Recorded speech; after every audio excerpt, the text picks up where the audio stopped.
için mi verdin bu bedeni? Bu vicdan mı, insanlık mı, töre mi?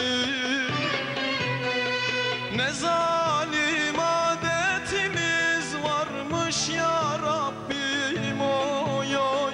Miras kavl etmişler bana yengemi, vah vah. Ölmem mi, beni taşlara vurun, tabuta kan mı sürün? Aynı tabut içinde kardeşime götürün. Aynı tabut içinde kardeşime götürün. Vah vah vah vah. Ölmem mi,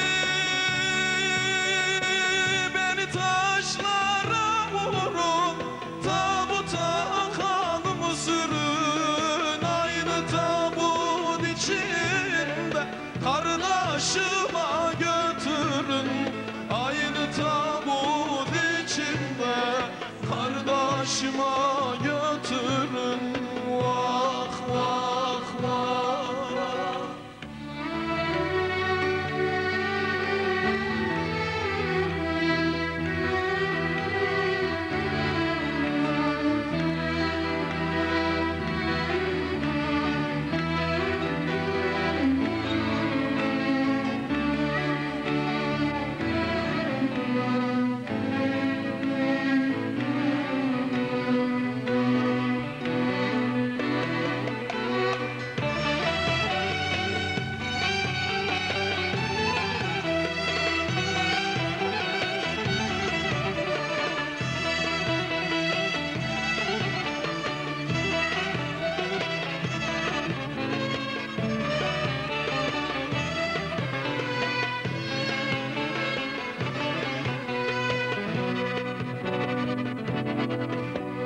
Bu cemaat eşim dostum gitmesin. İmam burada, babam şahit verdirir. Ben gibi bahtı karalı var mıdır? Töreymiş yengemi alacakmışım. Vah, şimdi sizler.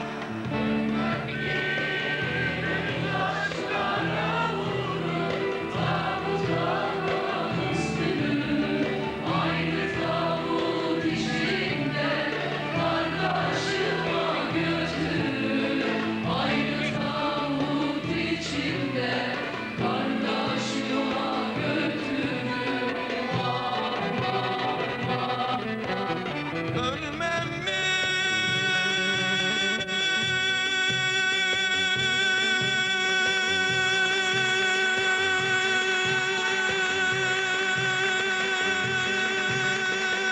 beni taşlara vurun, tabuta kanımı sürün. Aynı tabut içinde kardeşime götürün. Aynı tabut içinde kardeşime. Allah bu töreyi kimsenin başına vermesin diyoruz. Teşekkür ediyorum.